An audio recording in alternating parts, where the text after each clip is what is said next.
'tis the season to do rankings, to make lists. Oh, yeah. I know And where you're going with this. they are all aplenty here today. I bet you don't know where I'm going to go No, first. all right. Where do you think I'm going first? I thought you were going Chris Sims Chris first. Sims. No, he would be second on my list today. I wanted to go elsewhere first. Our friends at Pro Football Focus came out with their lists for every team in the National Football League, their top 3 players.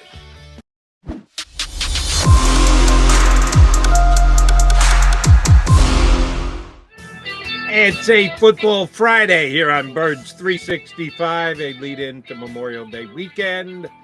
We thank you for tuning in rather than blowing us off for Memorial Day weekend. Unfortunately, a couple guests have done just that. They're starting their weekend early, but those of you who are streaming in early with us, we surely appreciate that. You got your Mac guys, McDonald and McMullen, hanging with you for the next 2 hours. J-Mac, what are you doing for Memorial Day weekend? Well, it's a good question. I haven't really thought about it. I'm not checking out early, Jody, yet. I gotta. That's for later. I'll barbecue something very American-like. Not much more than that. Too much work to do, Jody. You know, when holidays come around, work only ramps up for you, especially. That would be correct. I've got a double dip on Monday. Both CBS Sports Radio and WIP on Memorial Day Monday night. And I'll be working all weekend on CBS. So, yeah, everybody taking a nice long weekend except for me. I'll be working. McMullen's going to get at least one barbecue in. He'll probably write about 5 articles. But some of us do work through the holidays. We're here to work for you today. And I got to give props and thanks some people who have done some good work leading into today's show because, JM, 'tis the season to do rankings, to make lists. Oh, yeah. I know where you're going with this. They are all aplenty here today. I bet you don't know where I'm going to go first. No, all right. Where do you think I'm going first? I thought you were going Chris Sims first. No, he would be second on my list today. I wanted to go elsewhere first. Our friends at Pro Football Focus came out with their lists for every team in the National Football League, their top 3 players. Have you seen this yet, Mr. McMullen? Oh, no, I haven't. You have not? Good. Then I will ask you. This is perfect. Don't look it up. Don't be reaching for the computer. Who do you think Pro Football Focus, and you know the way they do their work and how they rank things and look at things and evaluate things. Who do you think they list as the top 3 Philadelphia Eagles coming into the 2022 season? All right. I got to think about this real quick. I'm going to go Dallas Goedert first because that's the guy that had ranked as the top Eagles player, which I kind of think is the top Eagles player. But, I don't know if they're throwing positional value in that. Lane Johnson's going to be in there. They love Lane. 3. Got one more to go. Let's go. I'm trying to think defense. Slay would be the top guy. Offense, probably Mailata. I'm going to go Mailata over Slay. So I'm going to go Dallas Goedert, Lane Johnson, Jordan Mailata. In that order? In that order. Well, you got 2 out of 3 right. You got 1 wrong. Which one do you think is wrong? Jordan. Incorrect. Oh, wow. Then it's got to be Dallas. Correct. Dallas Goedert is not in their top 3. That surprises me. Top 3 in order are Lane Johnson, A.J. Brown. Oh, wow. Jordan Mailata. Okay. Goddard did not crack the top 3. They had a category note underneath that. Also considered were Dallas Goedert, Jason Kelce. How do you not have Jason Kelce in the top 3? But we'll debate this a little bit. Darius Slay, Javon Hargrave, and James Bradbury.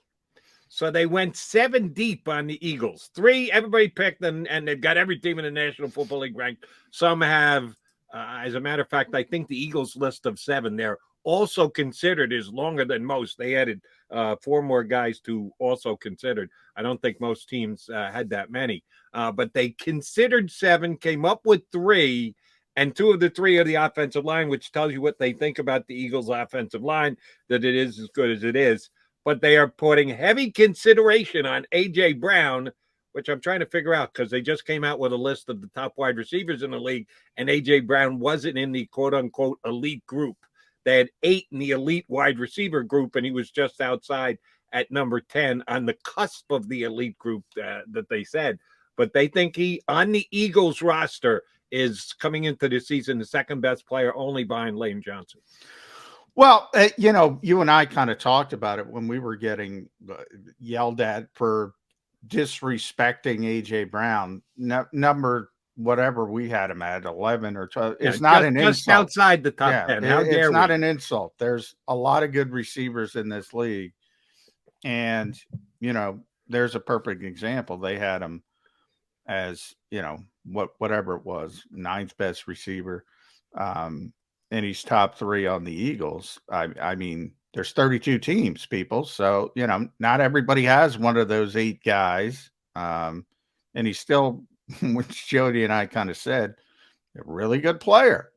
For the top 5 people, I don't know who you want to say are the top 5 receivers, but Jody, who you knocking out of the top 5 receivers to get AJ Brown in there? Mm-hmm. Top 3 receivers on the Eagles. I don't know their methodology. Top 3 players, excuse me. I am very surprised with Dallas. He was obviously runner up. But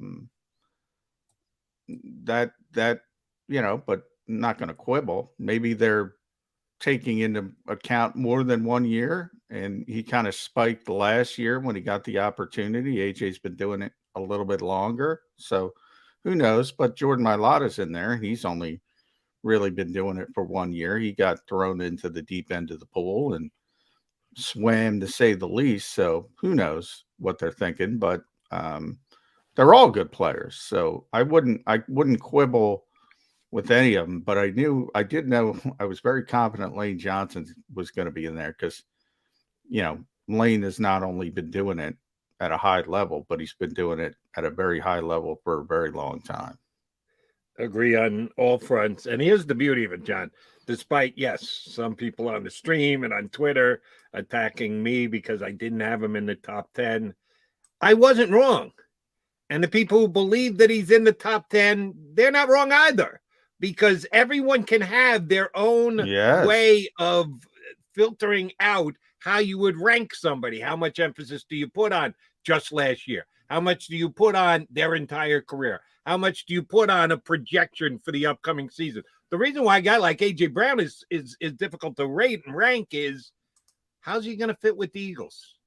He worked well with Ryan Tannehill, who, for my money, is a middle-of-the-road quarterback. He's kind of like Kirk Cousins, your favorite guy. You need somebody with a high number of passes to be able to really run. Well, Tannehill doesn't even get that because they run the ball as much as they do with Derrick Henry. He's moving to an Eagles team that ran the ball as much, if not more, last year than Tennessee did, but they are looked to be going more pass-savvy in this upcoming season. How is Jalen Hurts going to compare to Ryan Tannehill? All these things are kind of questions. I think any list you're doing at this time, you have to certainly look back at what they've already done, but there is a fair amount of projection as to what they're going to do in the upcoming year, and there are some unknowns about what A.J. Brown's going to be able to do as far as production goes because he's joining a new team. Yeah, and I'm not really concerned with the production part as far as numbers are concerned. Yeah, obviously I don't want to sound like Josh and Gannon, but obviously the only number that matters is wins and losses, right? So if AJ Brown plays well, one thing I'm excited about at AJ Brown is you mentioned where he came from, Ryan Tannehill. Now you compared 2 quarterbacks, and I agree, are the middle rung, sort of whatever you want to term it, purgatory. Ryan Tannehill, Kirk Cousins, they're really good quarterbacks, but they're not good enough to win with probably at a high level. But I think they're different styles in that, one's going to throw the ball all over the lot and pile up a number and pile up numbers, yards, touchdowns, blah, blah, blah. The other, and this is where I'm excited about AJ Brown. he's already been in an offense that's run first, and he hasn't had a problem with it.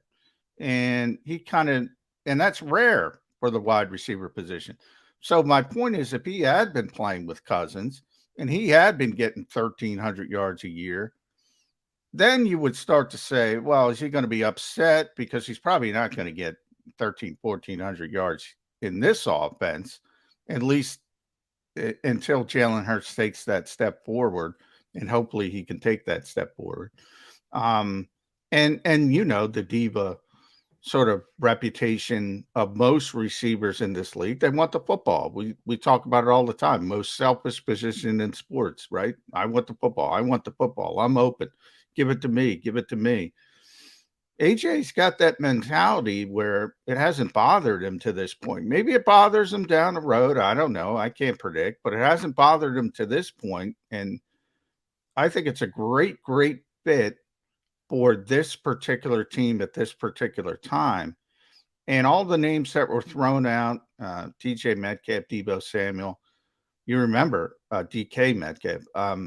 I didn't think they were great fits for this particular team at this particular time.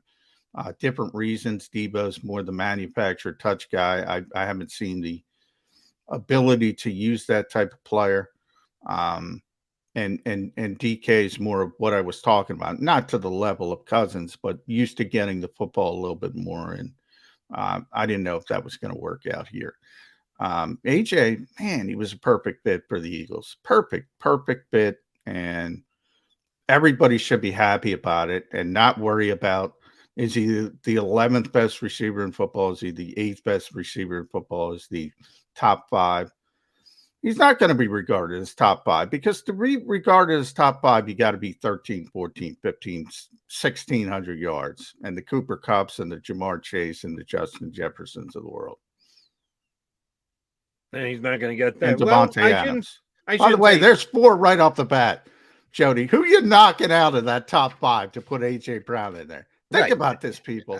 I'm not knocking anybody out of their top 8. The way Pro Football Focus laid it out, they had them in different groups and tiers, and the top tier was elite, which was Adams, Kupp, DeAndre Hopkins, Stephon Diggs, Tyreek Hill, Jefferson, who am I forgetting? Evans, and Jamar Chase. When we went through this list the other day, this bears notes repeating. Brown was 10. He was the second guy on the list of not elite, knocking on the door of elite, with Deebo Samuel ahead of him. And you did a good job describing Deebo. Deebo's got certain aspects of his game that A.J. Brown's never going to have, but would they work here in Philadelphia if they brought him here with the created touches and the like? So they had him at 10. The guy you could probably be a little ticked off at the ratings was they had Devontae Smith at 31. Now, if you say, all right, well, they're not going to move wide receivers after just 1 year onto that list. Jamar Chase is in the elite. He's in the top 8. So they were willing to go there with him and weren't willing to go there with Devontae Smith all the way down at 31. If you got a knock on how the Eagle wide receivers are ranked, you shouldn't be worried about me and Johnny Mack having them just outside the top 10, which Pro Football Focus had him exactly 10th. I'd be more ticked off that they don't have respect for Devontae Smith, that they've got him at 31. I'm hoping that he has the bust out year, because Brown gets the kind of coverage that he's probably going to get, which gives Devontae the chance to get open. He was the number 1 cover guy this past year on the Eagles. He got the doubles. He got the other team's best cornerback. Maybe he is the guy who's making a run on a top 10 list next year. Yeah, I mean, well, you know how I feel about Devontae Smith. I think he's got the potential to be even better than A.J. Brown down the road, but he's not there yet. Do you have that tier list up? I don't have it. I'm curious to where they have Jalen Waddle. Look, Chase is understandable. Same thing. He was 30, and Devontae Smith was 31. Well, then I don't have a problem with it. That's, they're right. Except they put Chase in the top 8. Well, yeah, but Chase had he had the greatest rookie season since, before the Super Bowl era.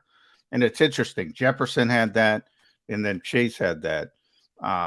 he was way up there. He was over 1,500 yards, wasn't he? I mean, Chase had such an impact on the game. I don't have a problem. Same thing with Micah Parsons. It's very rare that rookies make splashes where you go, he's one of the best players in the NFL right off the bat. In the case of last year, Micah Parsons defensively, Jamar Chase offensively, that was fair. That's how good they were, and that's how dominant they were. I understand the numbers that Chase put up, but again, Pro Football Focus had their way of doing it. I would have mine. I think you need to earn your way onto the list. And if you think Chase did, that's fine. If you say, hey, you can only be judged by your body of work, and if your body of work is only 1 year and it jumps off the page, well, then you got to acknowledge it. Last year, and oh, by the way, Jamar Chase has a better, more advanced quarterback in Joe Burrow throwing the ball. He's got a better secondary wide receiver, a guy like Higgins playing behind him. Yeah, last Higgins year is good too. You're right. I mean, look, all of that plays into it. I had the luxury of covering Randy Moss as a rookie. Look, I knew he was one of the best receivers in football. It's rare, but there are certain guys that right away, and Parsons even more so would be the example last year because I think he was the best rookie. Normally, I'm with you. Rookies have a lot of issues, but every once in a while, there are guys who are just so talented and so much better than everybody else. And I think Chase is in that category. I'm not going to argue with them. But you don't think Devontae is? No, top five. I think Chase is top five. I think Smith is right there with Waddle in that they still have to grow a little bit, but they're really good players, as I said. And I'll say it again. I think he's got potential to be better than AJ down the road, but I don't think he's got potential to be better than Jamar Chase. I mean, Jamar Chase is different. He's different. You put him over to the side. He's an FU player, as I like to call him. Yeah, I can see the FU in Jamar Chase. That's for darn sure. My favorite Jamar Chase story to tell is from our buddy Rick Saratella, our draft guide, NFL draft Bible guy, who told me prior to the draft the year before last when Devontae and Jamar Chase and Waddle were all coming out. He said when he was at the combine, he hunted out every single SEC cornerback that he could get his hands on. When he was on his scouting trips, he went to every single SEC cornerback. And he asked them in a very wide receiver stocked conference, guys who went that year in the draft, guys who went this year in the draft, guys who went the year before in the draft, asked them who was the toughest guy to cover. And he said, every single one of them said Jamar Chase. Not most, not a majority. He said every single cornerback. Now we're talking about Devontae and Ruggs and all those other wide receivers. No one was mentioned other than Jamar Chase. Every single D-back that he went to in the SEC, who's the toughest guy to cover, including Justin Jefferson, who the year before had set all those rookie records, which Jamar Chase went in and busted up. Every single one of them said Jamar Chase. So I said, that's pretty good. We can watch film. We can break down things. The guy that's getting beat is probably the best source you can go to ask how high a level of player a guy is, what kind of talent he is. And they all did. Say, I tell you that all the time, Jody. I get similar when I talk to pro players about certain positions. And that's why I know guys are like elevated. Aaron Donald's that way. I say it all the time. You ask an NFL offensive guard, who's the best defensive tackle? There's never any other name that comes out of their mouth. Same thing with Moss there's never another name. People, and by the way, Jared Rice is the greatest receiver all time, and nobody's close. But if you ask NFL players, you will get more Mosses than Rice because he was so physically gifted. And those types of players, where, NFL players generally are really gifted. And when they look at a guy and they go, wow, quarterback, again, different. It's never going to be Tom Brady, obviously. But Michael Vick wowed other NFL players. Now, when you combine,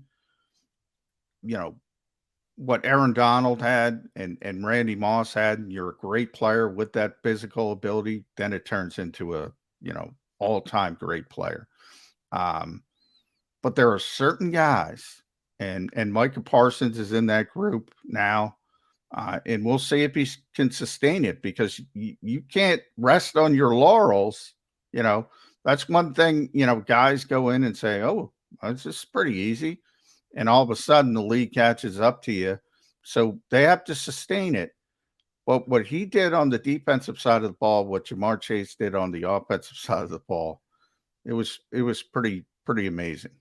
Yeah, and much to the chagrin of Eagle fans, a guy who did sustain it was Justin Jefferson. Came in, had the unbelievable rookie year, and then followed it up with the sophomore season, which was just as good, if not better, which is saying a lot. You can have a all-time great rookie season, but then you got to keep doing it if you're going to be an all-time great. All right, McDonald and McMullen here with you on Birds 365. We're going to talk a lot about A.J. Brown a little later in the show. Deron Davenport, ESPN's Tennessee Titans reporter, is going to come on with us. Yes, the Eagles play the Titans this year, so we'll get an all-around Titan report. But we're going to talk a lot of A.J. Brown with Deron Davenport a little bit later in the show. Our lists will continue when we return here. John already teased it a little bit. Our good buddy Chris Sims coming back. The Chris Sims portion of the offseason. Thanks, Chris. Yeah. By the way, hat tip to Chris Sims. Thanks. Thank you very much, Chris. Known former NFL quarterback, very famous son of an NFL quarterback turned football analyst, came out with his list of the top 40 quarterbacks in the NFL this year. And Jalen Hurts made it. Didn't make the top 40 last year.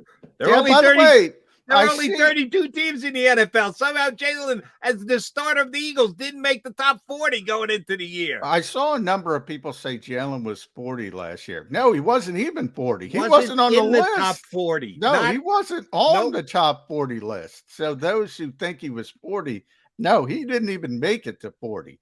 So it's a big leap if you look at it one way, but we'll talk about it after the break. We'll come back, talk a little bit. Quarterbacks in the NFL, Jalen Hurts, where does he fall? We'll talk about it with you on Birds 365.